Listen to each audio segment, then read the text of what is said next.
Hello friends, Bengal job study সংবাদ চ্যানেলে আপনাদের প্রত্যেককে জানাই স্বাগতম। আজ এক্ষুনি মাত্র বা খবর অনুসারে রাজ্য কেন্দ্র সরকারের তরফ থেকে উঠে এলো আজকের বাছাই করা 20টি গুরুত্বপূর্ণ সংবাদ। শুরুতে হেডলাইন, তারপরে বিস্তারিত খবর। গেরুয়া ঝড় বইছে বাংলায়, আর তার মাঝে বিরাট বড় কাণ্ড। ভোট পরবর্তী অশান্তির ঘটনায় এবার কড়া পদক্ষেপ মুখ্য নির্বাচনী আধিকারিক। এসপিদের এলাকায় টহল দেওয়ার নির্দেশ। দক্ষিণবঙ্গের সব জেলায় ঝড় বৃষ্টির সতর্কতা, বৃষ্টির পূর্বাভাস রাজ্য জুড়ে। তামিলনাড়ুতে সরকার গঠনের বিজয় টিভিকে সমর্থনে রাজি এবার কংগ্রেস। মন্ত্রিসভার পদ চাইতে পারে দল। ভোট পরবর্তী হিংসায় জর্জরিত বাংলা, চাচা চিন্তা করবেন না, রং না দেখে ব্যবস্থা নেওয়া হবে। মুসলমান পরিবারের বাড়িতে বিজেপি প্রার্থী জগন্নাথ, এবার শান্তির বার্তা সজলু। ভোট পরবর্তী হিংসা রুখতে এবার কড়া পদক্ষেপ বিজেপির একের পর এক কর্মী। শ্রমিক ভট্টাচার্য এবার কঠোর হওয়ার নির্দেশ দিয়েছে প্রশাসনকে। আমরা সিপিএম এর পার্টি অফিস দখল করিনি, ভোটে জেতার পরই বিজেপির অত্যাচার শুরু করেছে। হারের পর মুখ খুললেন বাংলার মুখ্যমন্ত্রী মমতা বন্দ্যোপাধ্যায়। ভোটে হারার পরও পদত্যাগ না করার সিদ্ধান্ত বাংলার মুখ্যমন্ত্রী মমতা বন্দ্যোপাধ্যায়। আমরা জিতেছি, আমরা হারিনি, কেন পদত্যাগ করতে যাব? হেরেও যদি গদি ছাড়তে নারাজ বাংলার মুখ্যমন্ত্রী মমতা বন্দ্যোপাধ্যায়, আর তাতেই কি সিদ্ধান্ত নেবে প্রশাসন? কাউন্টিং সেন্টার হাইজ্যাক করে নেওয়া হয়েছিল, ভোটে হার জিত আছে, কিন্তু আমরা হারিনি, জোর করে দখল করেছে। বিস্ফোরক অভিযোগ এবার মমতা বন্দ্যোপাধ্যায়। সেই সঙ্গে তিনি ভোটের হার নিয়ে ফ্যাক্ট ফাইন্ডিং টিম গঠনের ঘোষণা। বাংলায় পরবর্তী মুখ্যমন্ত্রীকে এবার অমিত শাহকে বাছার দায়িত্ব দিল বিজেপি। বিজেপির পরিষদীয় দলনেতা নির্বাচনের জন্য রাজ্যে আসছেন অমিত শাহ। বিজেপির পরিষদীয় দলনেতা নির্বাচনের জন্য পর্যবেক্ষণ অমিত শাহ এবং সহপর্যবেক্ষক ওড়িশার মুখ্যমন্ত্রী মোহন চরণ মাঝি। বিজেপির জয়ী প্রার্থীরা কে কোন মন্ত্রী হবেন, কোন কোন দপ্তর কে পাবেন, তা নিয়ে শুরু হয়েছে জল্পনা। বিজেপির নতুন সরকারের শপথ গ্রহণ অনুষ্ঠানে থাকতে পারেন প্রধানমন্ত্রী নরেন্দ্র মোদী, থাকতে পারেন বিজেপি শাসিত রাজ্যের মুখ্যমন্ত্রীরাও, এমনই খবর সামনে। পশ্চিমবঙ্গের বিজেপির পরিষদীয় দলনেতা নির্বাচনের জন্য পর্যবেক্ষক নিযুক্ত করা হয়েছে কেন্দ্র স্বরাষ্ট্রমন্ত্রী অমিত শাহকে। সেই পর্যবেক্ষক উড়িষ্যার মুখ্যমন্ত্রী মোহন চরণ মাঝি। বিজেপির পরিষদীয় দলনেতা নির্বাচনের জন্য পশ্চিমবঙ্গে আসছেন, আর তারপরই কে কোন পদে মন্ত্রী হবেন তা নিয়ে শুরু হবে চুলচেরা বিশ্লেষণ। আবার উত্তপ্ত ভোট পরবর্তী হিংসা, সংঘর্ষ থামাতে গিয়ে এবার গুলিবিদ্ধ নাজার থানার ওসি সহ 5। চরম আতঙ্ক এবার শাহজাহানের গড়ে। আমরা তো হারিনি, রাজভবনে যাব না, আমি ইস্তফা দেব না। কালীঘাট থেকে আবার বিস্ফোরক মমতা বন্দ্যোপাধ্যায়। কেন, কিসের জন্য? আমরা তো হারিনি যে যাব। হারলে আমি যদি শপথ নিতে যেতাম তাহলে আমি রেজিগনেশনটা করতাম। এখন তো কোয়েশ্চেন ডাজন্ট অ্যারাইজ। জোর করে দখল করে যদি কেউ মনে করে যে আমি কি রেজিগনেশন দিতে হবে, no, not that. Now also I want to say that we didn't lose the election. It is their forceful attempt to defeat us. Officially, they may, through election commission, can defeat us. But morally, I am telling you that we won the election.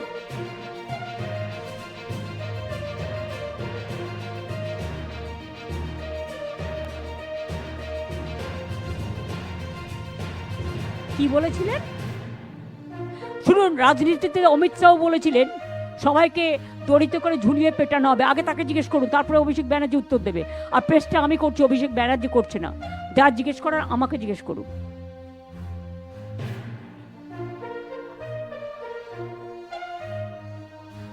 কোনো সন্ত্রাস হয়নি, সব মিথ্যে কথা।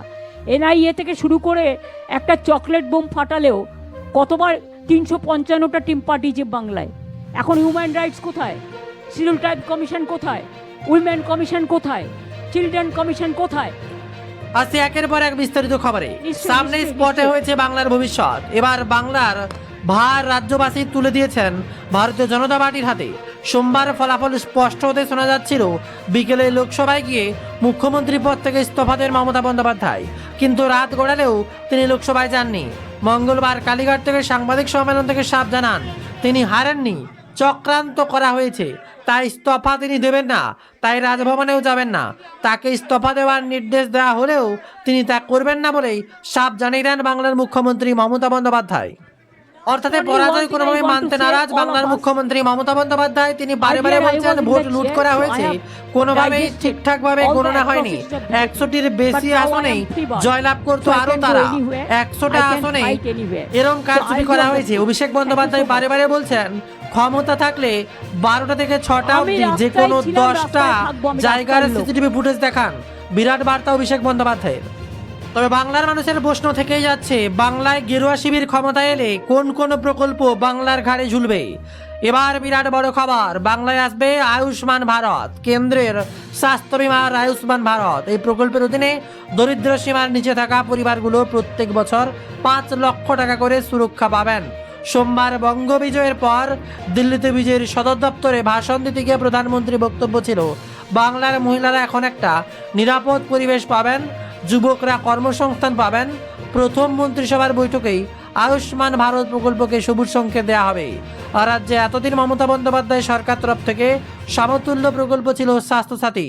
বাংলার প্রতি পরিবারের মহিলা সদস্যের নামে এই কার্ডের মাধ্যমে চিকিৎসায় 5 লক্ষ টাকা পর্যন্ত ছাড় পাওয়া যাবে। চালু হবে আরও এক প্রকল্প, জল জীবন মিশন। ট্যাপ কলের মাধ্যমে প্রতি ঘরে ঘরে জল সংযোগের প্রকল্পের আওতায় প্রস্তাব জমা দিয়ে নথিপত্র তৈরি দেরি হওয়া রাজ্য 2019 থেকে 20, 2023 থেকে 24 সালে কেন্দ্রে বরাদ্দ 24,645 কোটি টাকা, 53% ব্যবহৃত হয়েছে। এবার ডবল ইঞ্জিন সরকার এই প্রকল্পের সুবিধা পেতে পারেন রাজ্যবাসী। এতদিন ঘরে ঘরে নলবাহিত জল সরবরাহ হতে রাজ্যের তৃণমূল সরকার অধীনে, তবে এবার প্রতি ঘরে তা পৌঁছে দেওয়া ছিল তৃণমূলের নির্বাচনী প্রতিশ্রুতি। এবার তা পূরণ করবেন প্রধানমন্ত্রী নরেন্দ্র মোদী জল জীবন মিশন প্রকল্পে। আসবে প্রধানমন্ত্রী আবাস যোজনা। এই আওতায় নির্দিষ্ট আয় করা পরিবারের মাথার উপর ছাদ গড়ে দেয় কেন্দ্র। বাংলার সমতুল্য প্রকল্প বাংলার বাড়ি এখনো পর্যন্ত এই আওতায় শহর ও গ্রামাঞ্চলের লক্ষ্যমাত্রা বেশিরভাগ কাজ হয়ে গিয়েছে, বাকি রয়েছে খানিকটা। ক্ষমতা এলে সেই কাজ সম্পূর্ণ করে প্রতিশ্রুতি ছিল তৃণমূলের। তবে এবার প্রধানমন্ত্রী আবাস যোজনার সুবিধা পেতে চলেছেন রাজ্যবাসী। চালু হবে প্রধানমন্ত্রী মৎস্য সম্পদ যোজনা। কেন্দ্র এই প্রকল্পের বাস্তবায়িত হলে আর্থিক সহায়তা পাবেন। এই বিমায় আধুনিক সরঞ্জাম সরবরাহ করা হবে মৎস্যজীবীদের। যদিও রাজ্যে সমুদ্র সাথী নামে প্রকল্পের সুবিধা ইতিমধ্যেই পান মৎস্যজীবীরা। এককালীন 50,000 টাকা এবং সুরক্ষার একটি কার্ড দেওয়া হয়। তবে প্রধানমন্ত্রী মৎস্য সম্পদ যোজনা লাগু হলে আরও কিছু সুবিধা মিলবে বলে আশা। এদিকে আবার চালু হবে যুব শক্তির ভরসা। এই প্রকল্পের আওতায় বেকার যুবক যুবতীদের স্বনির্ভর হওয়ার জন্য মাসে 3,000 টাকা করে দেওয়া হবে ঘোষণা করেছে কেন্দ্র। তবে সবাই সুবিধা পাবেন না, তার জন্য নির্দিষ্ট শর্ত রয়েছে। রাজ্যে বিদায়ী তৃণমূল সরকার এপ্রিল মাসেই যুবশ্রী প্রকল্প চালু করেছিলেন। এতে 21 থেকে 40 বছর বয়সীরা কর্মহীনরা মাসেই 1,500 করে টাকা হাতে পান। আর এবার যুব শক্তির নির্দিষ্ট শর্তে দেওয়া হবে যুব শক্তিতে 3,000 কোটি টাকা। কারা পাবেন তা ক্রমশ প্রকাশ্য হবে। আর এর সাথেই থাকবে মাতৃশক্তি ভরসা। একটা নির্দিষ্ট আয়যুক্ত পরিবারকে মহিলারা মাসে 3,000 টাকা করে পাবেন বলে ঘোষণা কেন্দ্র সরকারের। যদিও তৃণমূল সরকার গত 5 বছরে লক্ষ্মীর ভাণ্ডার নামে এই প্রকল্প চালায়। এতে রাজ্যের প্রত্যেক মহিলারা 1,500 করে টাকা হাতে পান। এটি সম্ভবত তৃণমূল সরকারের সবচেয়ে জনপ্রিয় প্রকল্প ছিল এতদিন। এ রাজ্যের মাতৃশক্তির ভরসার জন্য এবার চালু হচ্ছে দ্বিগুণ অর্থ, 3,000 টাকা করে দেওয়ার প্রতিশ্রুতি প্রধানমন্ত্রী। আর এবার সেই টাকা চালু হবে বাংলায়, যার নাম হবে অন্নপূর্ণা যোজনা। এদিকে আবার প্রধানমন্ত্রী শ্রী স্কুল চালু হবে। এর সমতুল্য প্রকল্প রাজ্যের অন্তর্ভুক্ত। কন্যাশ্রী প্রকল্পে টাকা পেতেন, এবার নতুন প্রকল্প আসবে। সেখানে এককালীন 25,000 টাকা পাওয়া যায়। বর্তমানে সেই সবুজ সাথী প্রকল্পের সাইকেল পেয়ে থাকেন ছাত্রীরা। এই প্রকল্পের সুবিধা এবার বাংলার সবচেয়ে জনপ্রিয়। এবার প্রধানমন্ত্রীও সেই আওতায় নতুন কোনো প্রকল্প আনবেন বলেই খবর সামনে উঠে আসছে। তবে এবার সবচেয়ে বড় খবর যেটা, কি হবে বাংলার সিএম। খবর উঠে আসছে 25শে বৈশাখ রবীন্দ্র জয়ন্তীর পুণ্যতিথিতে ব্রিগেডের শপথ নেবে রাজ্যের প্রথম বিজেপি সরকার। প্রধানমন্ত্রী নরেন্দ্র মোদীর উপস্থিতি থাকার কথা রয়েছে। দিন থাকবে একের পর এক মন্ত্রীর দায়িত্ব জিতে যাওয়া বিজেপির তাবড় তাবড় নেতাদের হাতে। কারা কোন মন্ত্রিত্ব পাবেন তা নিয়ে এবার জল্পনা তুঙ্গে। তবে মমতার পতনের পর এবার প্রত্যাশা বাড়ছে নতুন সরকারের। খুশি শিল্পমহল। 15 বছরে মমতা বন্দ্যোপাধ্যায়ের অবসান ও বিজেপি জয়ের পর বাংলার শিল্পমহলে এবার খুশির হাওয়া। সঞ্জীব গায়েস্কা থেকে সঞ্জয় বুধিয়া, সকলের লগ্নির পরিবেশ চাঙ্গা হওয়ার আশায় বণিক সভাগুলির প্রত্যাশা। এবার স্বচ্ছ জমি নীতি, বিদ্যুতের মাসুল হার, কেন্দ্রীয় ইনস্টেবিট মিলবে। শিল্পপতিদের বিশ্বাস, কেন্দ্র রাজ্যের যৌথ প্রচেষ্টায় আন্তর্জাতিক বিনিয়োগ আসবে। উন্নত পরিকাঠামো ও কর্মসংস্থানের মাধ্যমে বাংলার গৌরব পুনরুদ্ধার হবে বলেই আশা রাখছে শিল্পমহল। অপরদিকে উঠে আসছে আবার গোপন অপারেশন বাংলায়। ভোট মিটতে এবার কি অ্যাকশন? পশ্চিমবঙ্গে কেন্দ্র স্বরাষ্ট্রমন্ত্রী দীর্ঘ 6 মাস ধরে এক গোপন অপারেশন চালায়, এমনটাই সূত্র মারফত খবর। অমিত শাহের নির্দেশে বিশেষ টিমও কেন্দ্রীয় গোয়েন্দা নিঃশব্দে 294টি বিধানসভা ঘুরে তৃণমূলের দাপুটে নেতা ও মস্তানদের তালিকা তৈরি করেন।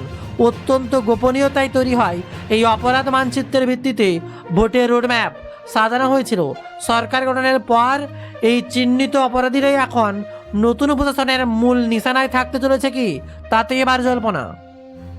আর এর মাঝেই কল্যাণ বন্দ্যোপাধ্যায় একটা ভিডিও পোস্ট করেন। টিএমসি সাংসদ কল্যাণ বন্দ্যোপাধ্যায় একটা ভিডিও পোস্ট করেন। কলকাতার নিউ মার্কেট এবং বিশৃঙ্খলার অভিযোগ তুলেছেন। তার দাবি, গেরুয়া শিবিরের একদল সমর্থক ধর্মীয় স্লোগান দিয়ে বুলডোজার চালিয়ে দোকানপাট ভাঙচুর করছে।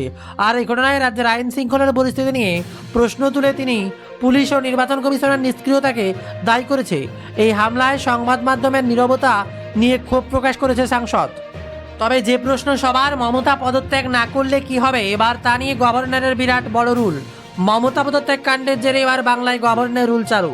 পরাজিত হয়ে মমতা বন্দ্যোপাধ্যায় পদত্যাগ না করার ঘোষণায় রাজ্যের সাংবিধানিক সংকট তৈরি হয়েছে।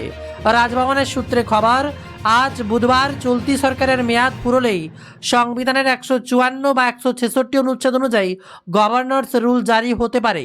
নির্বাচন কমিশন জারি প্রার্থীদের তালিকা দলীয় সংখ্যাগরিষ্ঠতা দলকে সরকার গঠনের আমন্ত্রণ জানাবেন রাজ্যপাল। নতুন মুখ্যমন্ত্রী শপথ না নেওয়া পর্যন্ত প্রশাসনিক দায়িত্ব থাকবেন মুখ্য সচিবের হাতেই। অপরদিকে বড়সড় রদবদলের প্রস্তুতি শুরু। পশ্চিমবঙ্গ ক্ষমতা দখল পরেই রাজ্যের পুলিশ ও প্রশাসনের বড়সড় রদবদলের প্রস্তুতি শুরু করেছে বিজেপি। সূত্রের খবর, শপথ গ্রহণের পরপর অবসরপ্রাপ্ত অথচ পুনর্বহাল হওয়া অধিকারিকদের ছেঁটে ফেলা হবে। পাশাপাশি একগুচ্ছ আইপিএস অফিসারকে ভিন রাজ্যে পাঠিয়ে উত্তরপ্রদেশের অজয় পাল শর্মার মতো দুঁদে অফিসারদের ডেপুটেশন বাংলায় আনা হতে পারে। কেন্দ্রীয় মন্ত্রকের বাঙালি অফিসারদের রাজ্যের গুরুত্বপূর্ণ প্রশাসনিক পদ পেতে পারেন বলেই খবর। তবে বাংলায় সংঘর্ষ কিছু কিছু জায়গায় কোনোভাবেই বাদ দেওয়া যাচ্ছে না। রাজ্যে পরিবর্তনের আবহে কলকাতা বিশ্ববিদ্যালয়ের ক্যাম্পাসগুলোতে এবিভিপি ও ডিএসওর সমর্থকদের মধ্যে ব্যাপক সংঘর্ষ হয়েছে। ডিএসওর অভিযোগ, এবিভিপি কর্মীরা তাদের ব্যানার ছিঁড়ছে এবং প্রতিবাদ করায় এক ছাত্রের মাথা ফাটিয়ে দিয়েছে। অন্যদিকে এবিভিপির দাবি, তারা দেশবিরোধী স্লোগান প্রতিরোধ করছে। রাজবাজার, সায়েন্স কলেজ এবং আশুতোষ কলেজে উত্তেজনা ছড়িয়েছে।